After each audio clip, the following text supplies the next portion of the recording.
dans un SI complexe, donc sous forme de table ronde, avec 3 intervenants. Je vais vous donner un peu de contexte, ensuite on va chacun se présenter. La table ronde tournera autour de 3 questions. La façon dont on va le traiter, c'est que chacun va apporter sa réponse et débattre. On va traiter les 3 questions entre nous, et à la fin on fera une session questions où vous pourrez poser toutes vos questions, quelle que soit la question traitée.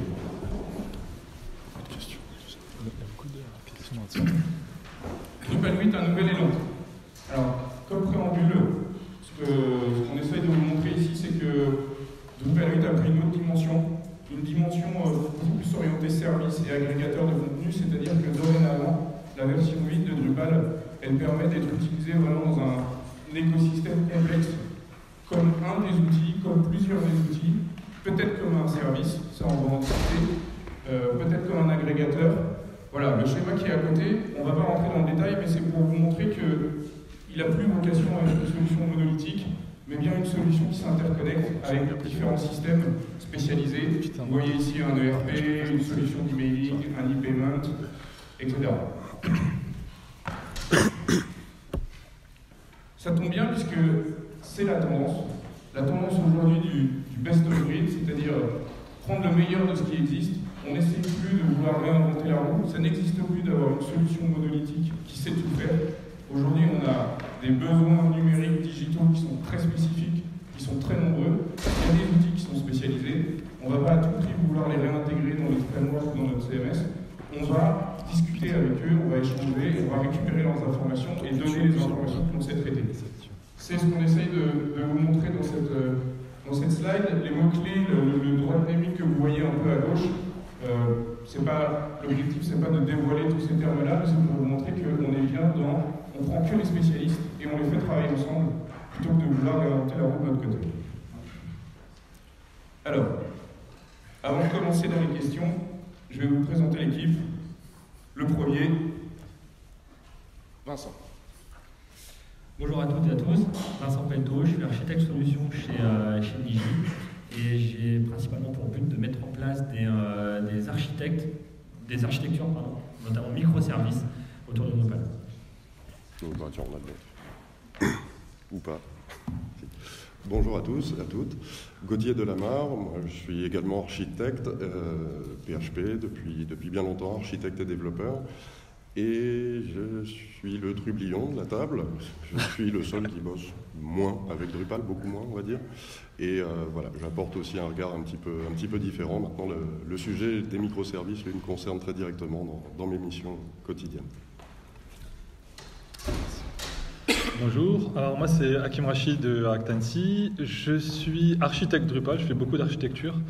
Et je suis aussi DevOps, c'est-à-dire que j'aide nos clients à s'architecturer autour de Drupal et autour des diverses solutions qu'elles aiment proposer, des solutions services autour de Drupal. Voilà. Alors je vais reprendre la main, je reviens juste... je vais peut-être me présenter aussi, ça pourrait être une idée.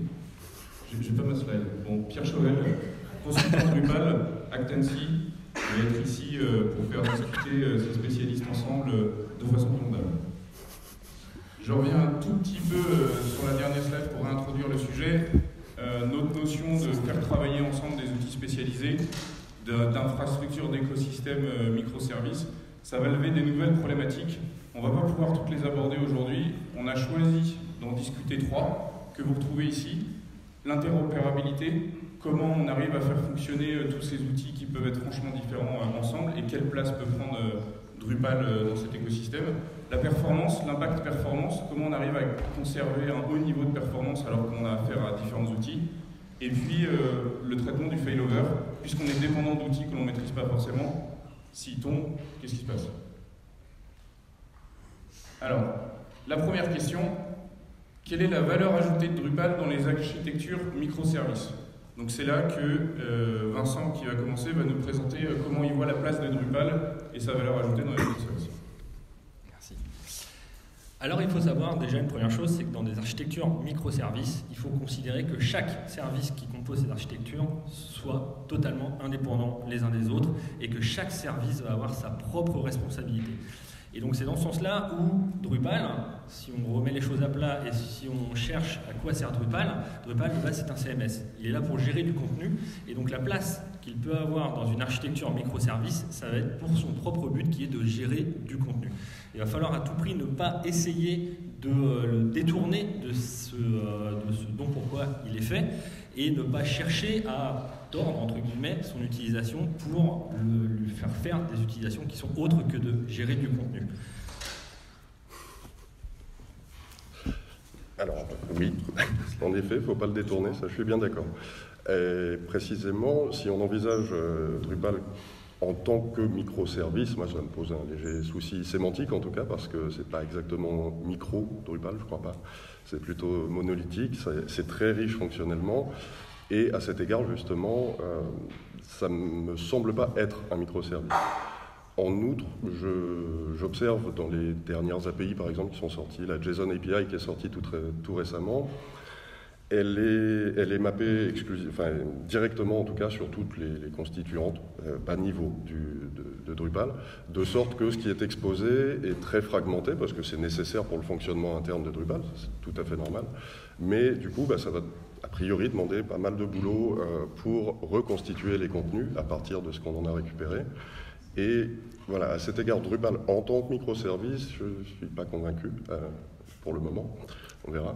Il y a des initiatives qui ont été tentées pour le rendre headless, c'est le mot un peu à la mode dans le milieu des CMS. A priori, pour le moment, c'est satisfaisant. Ouais, j'essaye de rester politiquement correct. C'est pas encore très satisfaisant.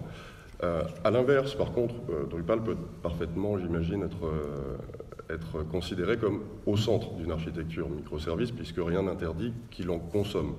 Qu'il en soit non, qu'il en consomme bien sûr, et les dernières modifications de sa structure favorisent et facilitent probablement la mise en œuvre, la consommation de services externes. Et ça me paraît plus raisonnable dans ce sens-là. Alors du coup, c'est bien que vous ayez dit tout ça, parce que moi je vous ai fait un peu une slide, alors c'était à l'origine, en fait, ce que je vais vous expliquer là-dedans, sur cette slide, c'est qu'on a Drupal, en fait, aujourd'hui il est monolithique encore, c'est qu'il consomme encore, il intègre encore beaucoup de choses dans son écosystème, et nous, comment on utilise Drupal et comment on tend à l'utiliser, c'est plus, comme l'a dit Gauthier, on le pose en fait au centre d'une architecture, et il vient proposer aux clients d'agréger les différents services que le client possède. On peut parler de Salesforce, on peut parler de plein d'API ou plein de services comme ça, et agréger tout ça et proposer une solution finale au client. Là on voit bien un peu le jeu de Tetris qu'on a modélisé. Et voilà, donc Drupal en fait, nous on le voit beaucoup là-dedans. C'est-à-dire que c'est un CMS, on est complètement en phase, il est très fort là-dedans.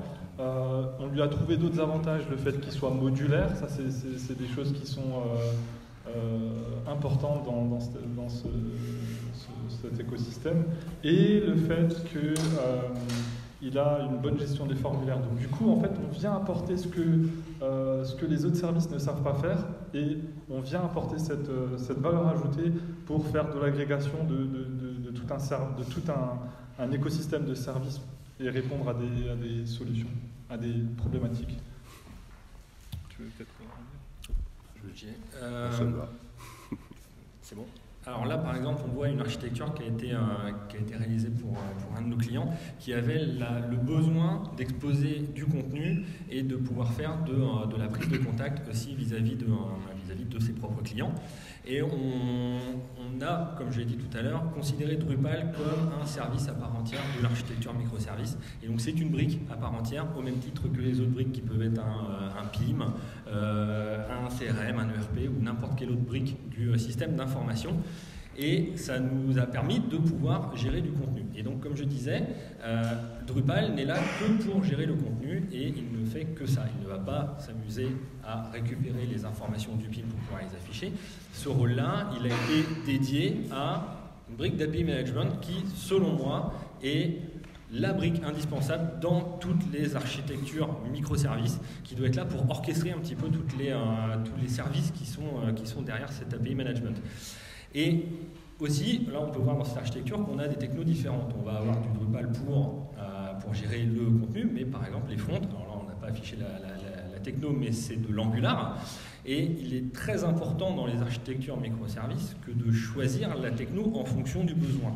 Et non pas tordre le besoin ou tordre la techno pour faire rentrer tout ça dans le besoin. C'est-à-dire qu'on ne va pas se dire on va prendre du Drupal pour tout faire, sachant qu'il y a des choses qu'on ne pourra pas faire. Donc là, je rejoins là-dessus.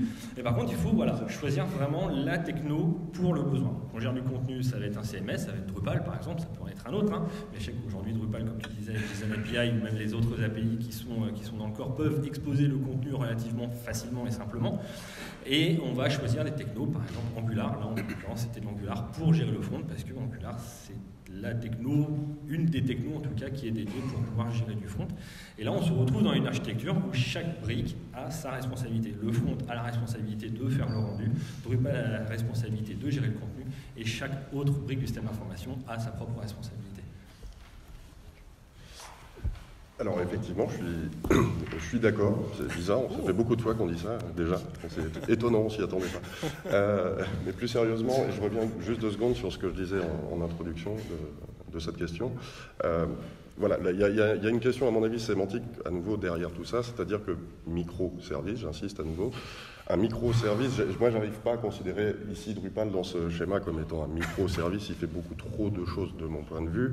Des microservices tels que moi j'ai eu l'occasion d'en mettre en œuvre, j'ai rarement plus de 2 tables de base de données derrière un service. C'est vraiment extrêmement dédié, on est à une échelle beaucoup plus bas niveau. Ici, c'est une architecture entière en gros, qui est composée de services, pas de microservices.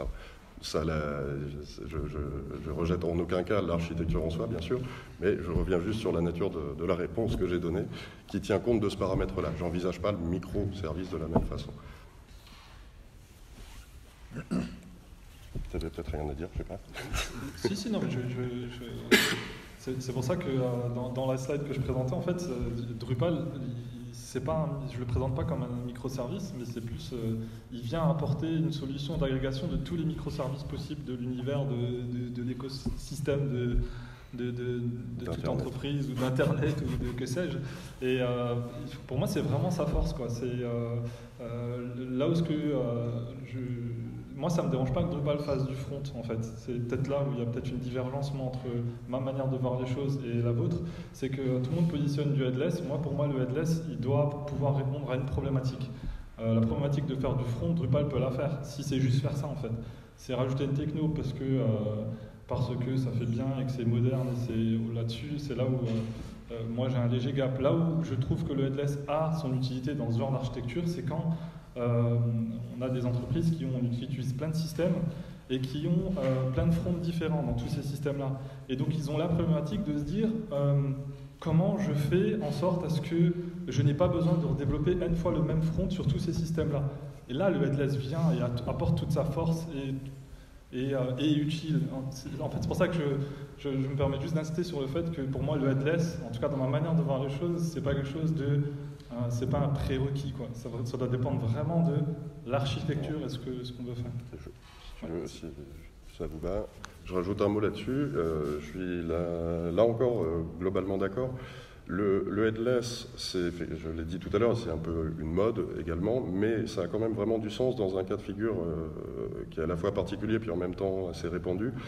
Pour moi, en tout cas, c'est lorsque le besoin de gestion de contenu, comme ça a été souligné, est très minoritaire dans le projet, tout simplement. Si ce n'est pas le cœur du projet de gérer du contenu, si c'est quelque chose de relativement annexe qui n'excède pas, 15-20% de la richesse fonctionnelle du projet, alors on favorisera, moi en tout cas, de centraliser les développements du reste des fonctionnalités sur des plateformes qui nous apparaîtront comme plus adaptées, et dans ce cas-là, recourir en revanche à un CMS headless qu'on va intégrer dans le reste du projet.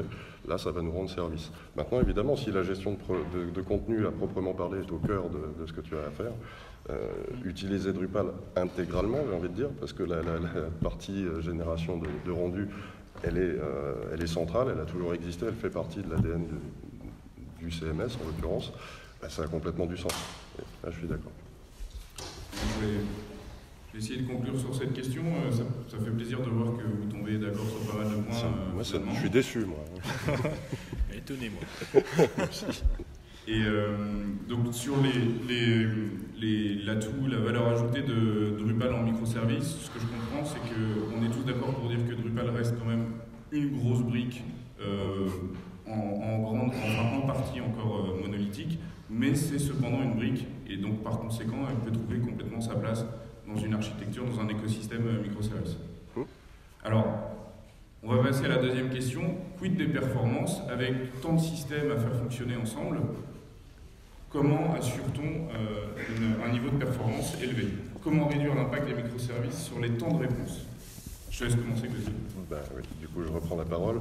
Alors effectivement, c'est une vraie question, parce que dès lors qu'on parle d'architecture microservice, donc on suppose qu'on va avoir différents éléments actifs dans le système, et qui vont, pour la majorité d'entre eux, communiquer via des API, des API sur HTTP. Et un appel HTTP, c'est pas forcément extrêmement rapide. Alors quand il y en a 1, 2, 3, ça va. Sans vouloir paraphraser personne, d'ailleurs, je me rends compte en disant.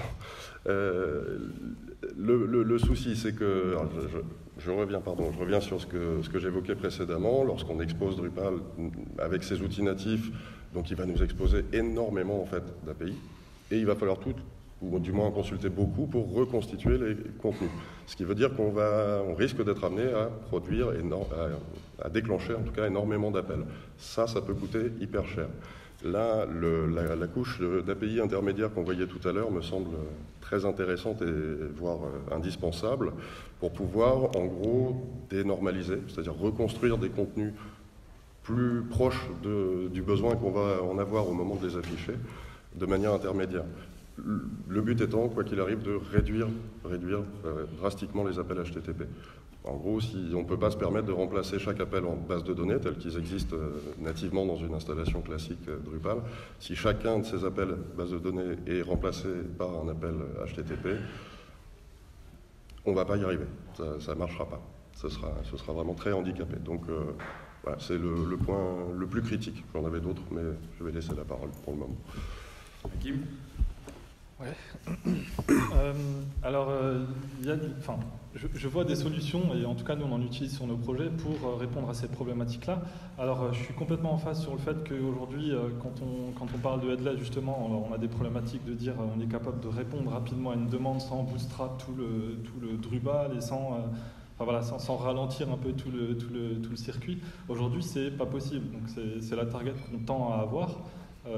Mais clairement, là-dessus, je rejoins complètement Gauthier, c'est compliqué. Du coup, on a des solutions alternatives, mais qui nécessitent beaucoup de compétences pour être bypassées, avec des systèmes de cache, notamment. Que ce soit des caches frontaux ou des caches en back-end avec du Redis ou du même cache. Nous, on arrive à répondre à ce genre de problématique, mais ça nécessite quand même beaucoup de complexité, c'est-à-dire beaucoup de compétences et de compréhension de ce qui se passe dans tout le Drupal.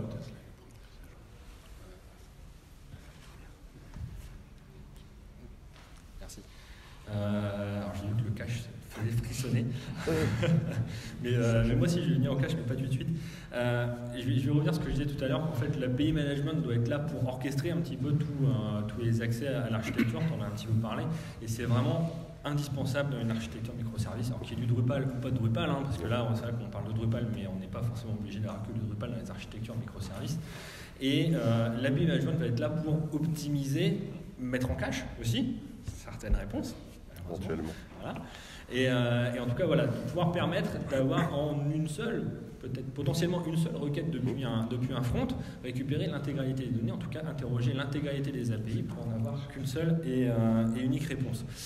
Et moi, je vais revenir un petit peu sur le cache aussi. Pour moi, le cache, c'est indispensable, voilà, mais il faut le faire intelligemment. C'est-à-dire qu'il ne faut pas dire on cache absolument tout et n'importe quoi, on ne va pas cacher toutes les réponses des API de la même manière. Déjà, chaque service de l'architecture doit avoir sa propre gestion de cache, sa propre politique de mise en cache. Alors on a des RFC qui définissent le comment en HTTP ça doit être mis en cache, que ce soit pour les navigateurs, les API management ou toutes les différentes briques par lesquelles vont passer les réponses. Mais voilà, il faut cacher intelligemment. C'est-à-dire qu'un contenu qui va être éditorialisé, un article, quelque chose qui va être rédigé, qui ne va absolument pas bouger dans le temps, on peut se permettre d'avoir un temps de cache qui va être long avec potentiellement des politiques d'invalidation. C'est-à-dire quand on va modifier le contenu, on va aller invalider les caches.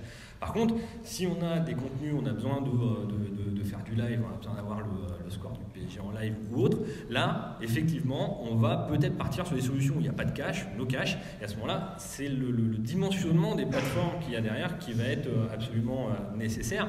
Il va falloir bien étudier ça pour avoir la performance directement au niveau de l'API. Je vois que tu boules. Vas-y. Un peu.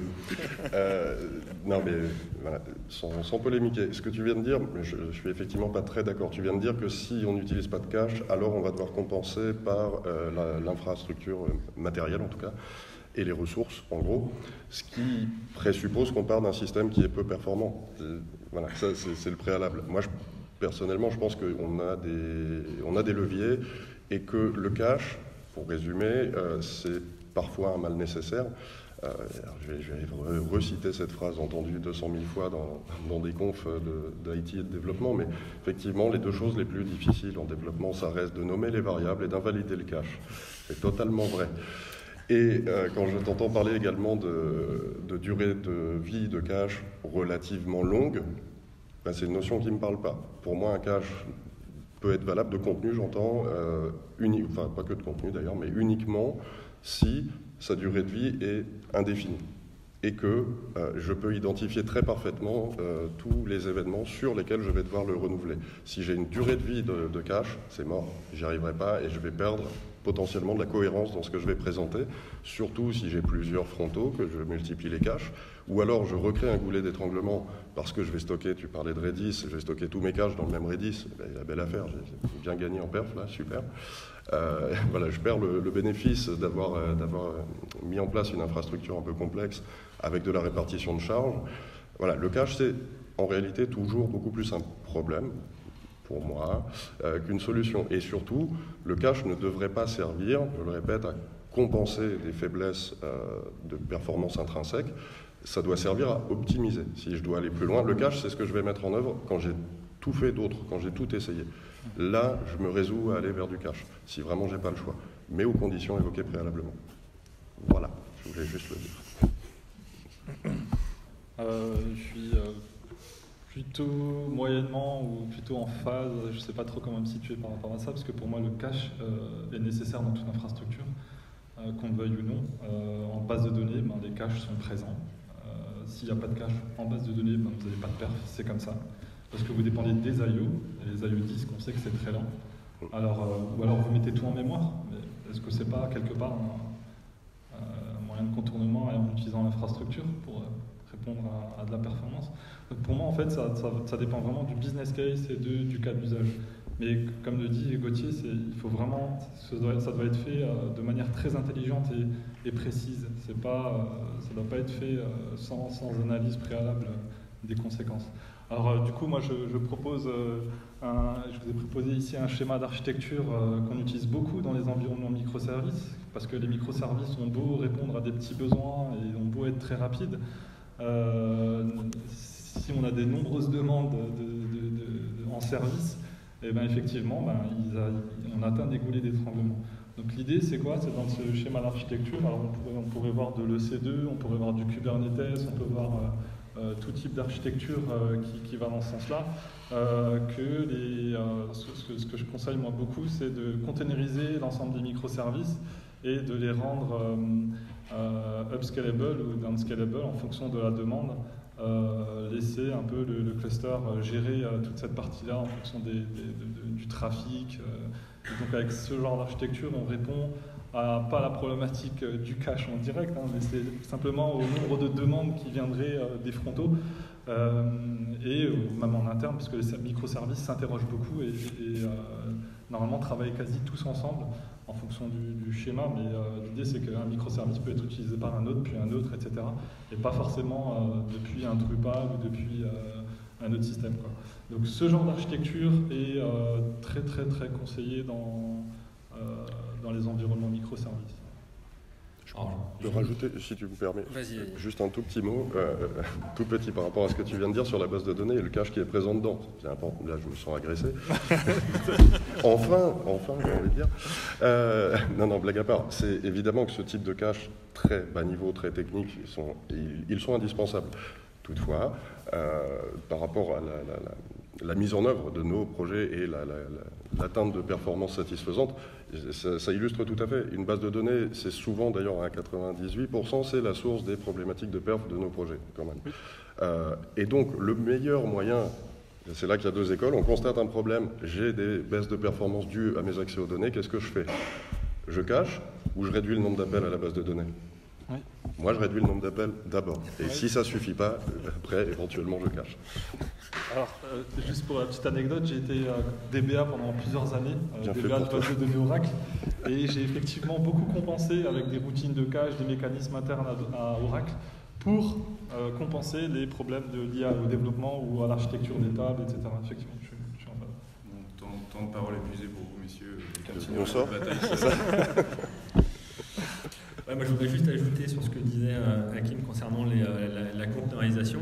Et un exemple d'architecture qui, en plus de conteneuriser chaque microservice, donc là on est sur de la conteneurisation managée par Kubernetes, en plus de ça, on peut aussi s'appuyer de plus en plus sur les services managés que mettent à disposition les opérateurs de cloud. Donc là, en l'occurrence, c'était une architecture Azure, où on s'est appuyé au maximum, en quasi-totalité, sur ce que proposait Azure en termes de services managés. Ça va faire plaisir à Gauthier, il n'y a pas de Drupal là-dedans, voilà. Il n'y a que du Symfony. Mais je sors. Là, je sors. Mais voilà, en tout cas, il ne faut pas hésiter à s'appuyer de plus en plus sur ce que proposent les opérateurs cloud. Bon, je vous propose de passer à notre dernière question, puis de laisser la parole peut-être à l'Assemblée pour prendre vos questions. La dernière question qu'on souhaitait traiter, c'est comment assurer la continuité en cas de fail d'un service dans une telle architecture. Je vous laisse prendre la parole qui veut. Allez, je continue un peu sur ma lancée avec le schéma d'avant, légèrement modifié, parce qu'en fait, du coup, ce schéma répond à cette problématique-là. C'est de se dire qu'en fait, on a un microservice. Déjà, en théorie, dans ce genre d'environnement, on n'a pas un seul container qui tourne pour répondre au service, on en a potentiellement plusieurs. Donc déjà, c'est de se dire, si c'est un service critique, un microservice critique, on le lance plusieurs fois. Histoire qu'on soit sûr que si un des nœuds du cluster tombe ou suite à une problématique, il n'arrive pas à interroger une API à cause d'un problème réseau, on a un nœud de conteneurs qui sont en mesure d'y répondre, puisque dans ce genre d'architecture, on définit des règles qui permettent de monitorer chaque microservice. Et du coup, le cluster, lui, sait prendre des décisions en fonction de ça et va potentiellement lancer d'autres services ou proposer ou mettre peut-être down le node. Enfin voilà. Alors moi, je réponds principalement à cette problématique par une architecture comme ça, clusterisée, mais du coup, il faut du bon monitoring, quoi. Alors en plus de cet aspect plus infra, si on revient sur le concept d'une architecture microservice, le principe c'est que chaque service est totalement indépendant et justement il faut garder cette indépendance, c'est-à-dire qu'il faut arriver à ce que chaque service ne soit pas dépendant d'un autre, ce qui va permettre en cas de problème d'un service de l'architecture, de pouvoir quand même, avec l'API Management, renvoyer des réponses partielles. C'est-à-dire que chacun des autres services va pouvoir envoyer sa réponse et de donner aussi l'impression à l'utilisateur que, pas que tout va bien, mais en tout cas que sur sa page, il a quand même des éléments de réponse. Alors après, ça peut se matérialiser avec des bandeaux d'alerte, etc. Mais voilà, il faut absolument avoir chaque service qui soit totalement indépendant et qu'un service n'a pas besoin d'en appeler un autre. Je suis effectivement tout à fait d'accord avec les deux approches d'ailleurs, même si alors moi, pour ce qui me concerne l'infrastructure, je regarde ça d'assez loin, c'est vraiment pas mon domaine, je dirais, mais en effet disposer de redondance, d'avoir tout ce qu'il faut pour que d'un point de vue et matériel et réseau, on limite considérablement en tout cas les risques, c'est nécessaire, et accessoirement ça améliore nos performances, on est content. En revanche, effectivement, il faut aussi, du point de vue applicatif, vraiment logiciel, dans le développement, envisager, il faut être très pessimiste, en fait, il faut toujours partir du principe qu'à un moment ou à un autre, les services répondront pas, ou plus, pendant un temps, plus ou moins long. Et donc, effectivement, on ne peut pas intégrer un microservice comme s'il s'agissait d'un élément local. On doit tenir compte du fait qu'à un moment, il ne va pas répondre, et à ce moment-là, on doit le gérer. Donc ça suppose une architecture microservice et de mettre en œuvre une gestion d'erreurs, notamment, qui est très précise, très bien testée, parce que sinon, si on fait s'écrouler l'ensemble du projet, disons, de l'application, parce qu'un service a lâché, voilà, on n'a pas du tout touché le bénéfice de tous les efforts qu'on aura mis en œuvre pour déployer l'architecture microservice. Donc la gestion d'erreurs est vraiment, vraiment essentielle. Et en plus de la gestion d'erreurs, si on part du principe qu'il problème il y aura, il faut loguer. Il faut du log, c'est obligatoire. Trop souvent, dans des architectures, en tout cas dans les développements qui sont réalisés, les logs sont quasi inexistants, malheureusement. Mais il faut pousser. Il faut pousser à ce qu'il y ait une très très bonne gestion des logs, ce qui permet de détecter les erreurs, enfin en tout cas trouver la source de l'erreur le plus rapidement possible pour pouvoir revenir à une situation stable très rapidement. Vas-y. Oui, dans le log, je réagis effectivement là-dessus parce que tu dis souvent il n'y en a pas. En vrai, c'est pas vrai. Souvent, il y en a beaucoup trop. Beaucoup trop, la plupart du temps. Ce que je veux dire, mais ce qui est important, c'est non seulement de loguer des choses pertinentes, d'une part, et surtout, il faut s'en servir des logs. C'est-à-dire que une information qui atterrit dans un log, on ne doit pas l'ignorer. C'est pas juste pour faire joli et puis avoir des beaux dashboards, on s'en fout complètement. Ce qui nous importe, c'est que si quelque chose est remonté, c'est que c'est un problème ou au moins un problème potentiel. Donc, l'apparition d'une entrée dans un log devrait toujours, quasiment, susciter une réaction et l'effacement de ce log, pour qu'on soit toujours à jour des problématiques qu'on rencontre. Il ne s'agit pas d'empiler des milliards de lignes de log. Ouais. Et c'est pour ça qu'il ne faut pas mettre le niveau à debug en prod. Voilà. J'ai vu des serveurs tomber à cause de ça. C'est ça. Et, je ne sais pas si on va parler il y a un sujet en fait sur lequel on n'a pas parlé, je vais le prendre en microservice, c'est la possibilité de prendre un élément et de le remplacer par un nouveau. En fait, c'est souvent ce qu'on a aujourd'hui dans les systèmes d'information, c'est que les services ne sont pas forcément pérennes dans le temps. C'est-à-dire qu'on est dans une phase où on évolue tellement vite que d'une année à l'autre, en fait, on n'a plus envie d'utiliser les mêmes outils, les outils sont plus adéquats et on veut les faire évoluer en utilisant d'autres services ou des nouvelles solutions. Et c'est là où alors je sais pas, c'est l'API management quand tu dis ça, tu parles aussi de bus, c'est ça hein? Oui. Ouais, c'est pour ça que ce genre de bus sont très importants dans ce genre d'architecture. Ça permet en fait de pas avoir de pas avoir à redévelopper des fonctionnalités parce que l'API n'est pas la même d'une solution à une autre. On essaie vraiment de rendre ça, de créer une abstraction des appels, des services et via un bus.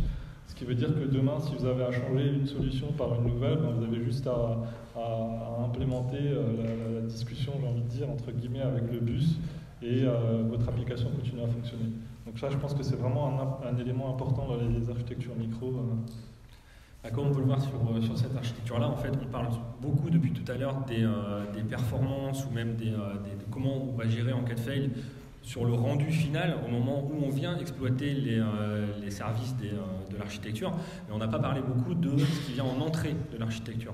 Souvent on a besoin d'alimenter en données les architectures microservices, parce que ça ne vient pas forcément que d'appel API à des briques du système d'information, mais on peut et il faut au maximum utiliser, alors que ce soit des messages brokers, soit du service bus, pour pouvoir alimenter et de manière asynchrone. C'est-à-dire qu'on va éviter d'avoir des appels qui peuvent être synchrones sur l'intégralité des services de l'architecture. Et là, tu vas fermer tes oreilles, parce que je vais reparler du cache. Parce qu'en cas de fail, le cache, ça marche bien quand même. C'est-à-dire que même s'il y a un problème derrière sur le service, si tu as le minimum de la gestion de cache, derrière tu vas quand même pouvoir servir des réponses, en tout cas les réponses qui elles peuvent être cachées en attendant que sur le service redémarre. C'est très juste. Notamment avec le varnish qu'on connaît tous et un frontal Drupal juste derrière. Voilà. Bon, je pense que ce que je vous propose, c'est qu'on garde un peu de temps pour prendre les éventuelles questions. Pour conclure un peu sur ces deux dernières questions qu'on va pouvoir réaborder, ce que je comprends, c'est que finalement la performance et le fail, c'est assez lié, puisque les solutions qui sont chez l'un sont aussi pas mal chez l'autre. Tu viens de citer le cache, la containerisation. Bon, il y a des moyens clés auxquels il faut penser, le bus, l'infrastructure, et l'infrastructure reste quelque chose de clé dans ces situations. Ce que je vous propose, c'est qu'il nous reste officiellement 5 minutes. On va prendre les éventuelles questions et redébattre sur ces questions. sinon, Hakim, je te laisserai intervenir. Y a-t-il des questions? Je vais porter le micro. Et ce que je vous propose, c'est que les 3 personnes qui sont ici ont toutes les 3 un stand là. N'hésitez pas à les retrouver. On a Actancy, Adimeo et Niji. Venez nous retrouver pendant la pause déj, après la pause déj, pour avoir des précisions ou d'éventuelles autres questions. Merci à tous. Merci.